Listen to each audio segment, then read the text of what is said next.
สำเร็จกองประชุมใหญ่ผู้แทนองค์คณะพรรคนครหลวงเมฆจันทร์ครั้งที่8โดยผู้แทนกองประชุมเป็นได้เป็นเอกภาพรับพ้องเอาบทรายงานการเมืองแผนพัฒนาเศรษฐกิจสังคมคาดหมายสู่ชนใน5 ปีต่อหน้าพร้อมทางได้ปอนบัตรคัดเลือกเอาคณะบริหารงานพรรคนครหลวงเมฆจันทร์สุดใหม่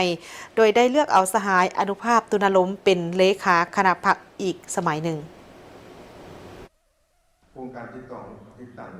กองประชุมใหญ่ผู้แทนองค์คณะพรรคนครหลวงเมฆจันทร์ครั้งที่8ได้อัดลงด้วยผลสำเร็จในวันที่26 กันยายน 2025ซึ่งมีผู้แทนสมบูรณ์เข้าร่วมทั้งหมด373สหายที่เป็นตัวแทนให้แก่สมาชิกพรรคทั้งหมดทั่วนครหลวงเมฆจันทร์จำนวน 26,641 สหายกองประชุมโดยการเข้าร่วมของสหายทองรุ่นศรีสุริตเลขาธิการใหญ่คณะบริหารงานศูนย์กลางพรรคปฏิชนปฏิวัติลาวประธานประเทศแห่งสาธารณรัฐประชาธิปไตยปฏิชนลาวพร้อมด้วยแขกถึกเชิญจากขันศูนย์กลางนักปฏิบัติอาวุโสบำนาญผู้ทรงคุณวุฒินักธุรกิจนักเขียนฮู้ปัญญาชนพร้อมด้วยสื่อมวลชนจากขันศูนย์กลางและขันนครหลวงเมฆจันทร์กองประชุมใหญ่ดำเนินไปภายใต้คำขวัญยกสูงบทบาทการนำพาขององค์คณะพรรคสร้างสติเคารพปฏิบัติกฎหมายทั่วสังคมเพิ่มทวีความสามัคคีปองดองร่วมพัฒนานครหลวงเมฆจันทร์สร้างเศรษฐกิจเอกราชเป็นเจ้าตนเองกลายเป็นนครหลวงที่น่าอยู่ยืนยงและทันสมัยซึ่งบรรดาสหายผู้แทนกองประชุมได้ยกสูงความรับผิดชอบสุ่มสติปัญญาของตนค้นคว้าประกอบคำคิดคำเห็นต่อเนื้อในบทรายงานอย่างกงไปกงมาด้วยบรรยากาศที่ฝดฟื้นและมีผลสำเร็จตามจุดประสงค์ที่วางไว้ในนั้นได้ลงประชามติอย่างเป็นเอกสารรับร้องเอาบรรดาเนื้อในที่สำคัญเช่นค้นคว้าและประกอบความเห็นใส่ห่างรายงานการเมืองแผนพัฒนาเศรษฐกิจสังคมของ2 ภาคและบทสำรวจการนำพารวมของคณะบริหารงานพรรคนครหลวงเมฆจันทร์สมัยที่7พร้อมทางได้ตีราคาสูงต่อด้านดีด้านอ่อนของโครงข้างสาเหตุบทเรียนในการนำพาซี่นำการจัดตั้งปฏิบัติมติของประชุมใหญ่ครั้งที่7ขององค์คณะพรรคนครหลวงเมฆจันทร์ในระยะ5 ปีที่ผ่านมาและเป็นเอกสารรับร้องเอาทิศทางแผนการและคาดหมายสู่ชนใน5 ปีต่อหน้า 2026 ถึง 2030 ผู้แทนกองประชุมได้พร้อมกันใช้สิทธิประชาธิปไตยปอนบัตรเลือกเอาคณะบริหารงานพรรคนครหลวงเมฆจันทร์สุดใหม่ซึ่งมีผู้ออกสมัครรับเลือกตั้งทั้งหมด46สหายเลือกเอา41สหายหญิง8สหายและผ่านกองประชุมข้างปฐมฤกษ์ของคณะบริหารงานพรรคนครหลวงเมฆจันทร์ครั้งที่8ได้เลือกตั้งเอาคณะประจำพรรคนครหลวงเมฆจันทร์13สหายหญิง2สหายเลือกเอาสหายอนุภาพตุลาลมเป็นเลขาคณะบริหารงานพรรคเลือกเอาสหายอัศพังทองศรีพันดรและสหายศิริราชทงศิลป์ทองเพ็งเป็นรองเลขาคณะบริหารงานพรรคและเลือกเอาสหายบุญเพ็งศรีณวงศ์พรเป็นประธานกวดกาพรรคนครหลวงเมฆจันทร์กองประชุมใหญ่ครั้งนี้ยังได้เป็นเกียรติอย่างสูงรับฟังการโอ้ล้มของสหายทองรุ่นศรีสุริตสหายได้แสดงความย่องยอชมเชยต่อกับคณะบริหารงานพรรคสุดที่7ที่ผ่านมาที่ได้นำพาซี่นำพนักงานสมาชิกพรรคปฏิชนบรรดาเผ่าทั่วนครหลวงเมฆจันทร์เป็นเจ้าการในการปฏิบัติหน้าที่การเมืองของตนญาติได้ผลสำเร็จในหลายด้าน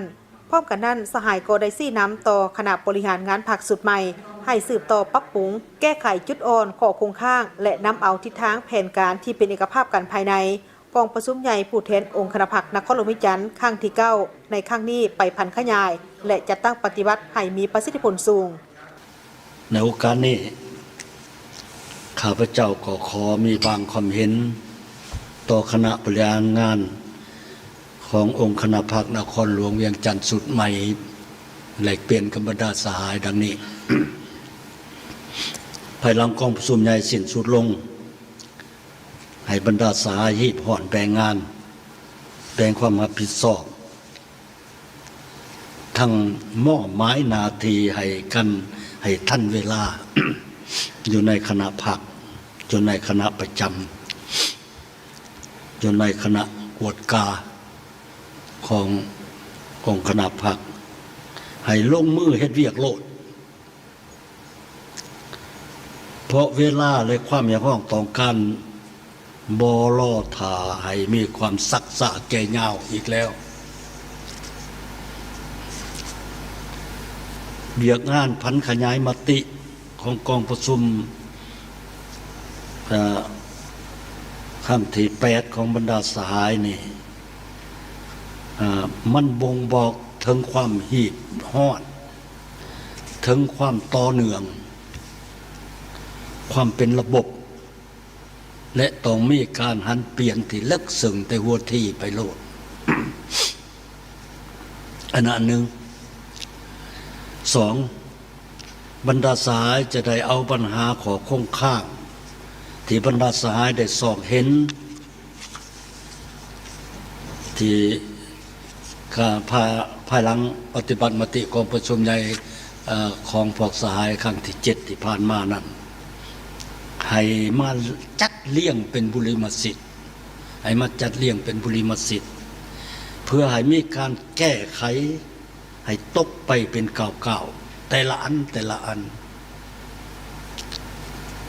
จนกว่าจะสามารถแก้ตกไปให้หมดอันนี้ให้ไว้เท่าที่จะไว้ได้อันที่3ขอเสนอว่าให้สืบต่อสร้างนครหลวงกลายเป็นบรรดาใจกลางของประเทศคือได้เว้ามาเมื่อกี้นี่นะให้มีการเปลี่ยนแปลงอย่างหอบด้านเห็นประจักษ์ตาแต่ละมื้อแต่ละวันถ้าว่าการเปลี่ยนแปลงที่ดีเห็นประจักษ์ตาขึ้นทุกๆมื้อนั้นมันจะเป็นตัวอย่างให้แขวงต่างๆในทั่วประเทศเป็นกำลังจูงใจให้การพัฒนาท้องถิ่นโดยแผนการแผนงานโครงการเพื่อปรับตัวอย่างทันการต้านปรากฏการณ์หย่อท่อแก้ปัญหาที่เกิดขึ้นอย่างทันการเด็ดขาดโดยการนำเอาขอเสนอในการส่งข่าวที่สร้างสรรค์ทึกตัวจริงของมหาชนของพนักงานทหารตำรวจประชาชนที่ละนงชีวิตจนนครหลวงเวียงจันทน์นี่เข้ามาศึกษาค้นคว้าและแก้ไขอย่างจริงจังแท้อันที่4นครหลวงเวียงจันทน์ต้องรับประกันอย่างงานป้องกันชาติทำความสงบให้ได้อย่างหนักแน่นปฏิบัติแนวทางป้องกันชาติทำความสงบตัวปวงชนหอบด้านให้ดีที่สุดรักษามูลเสือเพราะนครหลวงเวียงจันทน์เฮ็ดดีจนแล้วในระยะที่ผ่านมาพวกเขาจะเห็นได้ว่าทุกๆเหตุการณ์ที่เกิดขึ้นจะเป็นกองประชุมสากลจะเป็นการต้อนรับคณะผู้แทนต่างประเทศหรือว่าจะเป็นการจัดบรรดาเหตุการณ์ต่างๆของ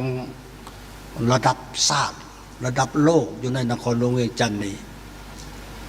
พวกสหายได้ห่วมกับภาคส่วนที่เกี่ยวของรับประกันความปลอดภัยห้อยส่วนห้อย อันที่5ครับเจ้าคือว่าการสร้างในนครหลวงมีการสัญจรสะดวกปลอดภัยแก้ไขสิ่งที่เกิดขึ้นในที่ถึกป่าชนพลเมืองจมหวานั้นให้ลดหน่อยถอยลงให้ได้ครับเจ้าขอว่าอีกเถื่อนึงว่าพวกเขาอยากพยายามหลีกเว้นอันที่เอิ้นว่าคิดแนวนึงอยากได้แนวนึงพัดไปได้แนวอื่นอันนี้นะอยากเสนอนั่นแหละยกตัวอย่างว่านครหลวงเวียงจันทน์ต้องมีเส้นทางที่ปลอดโปร่งกว้างขวางสัญจรสะดวกลดผ่อนการรถติดลดผ่อนอุบัติเหตุความคิดอันนี้แม่นดีแล้วแต่สิ่งที่เกิดขึ้นสู่มื้อนี้เฮ็ดให้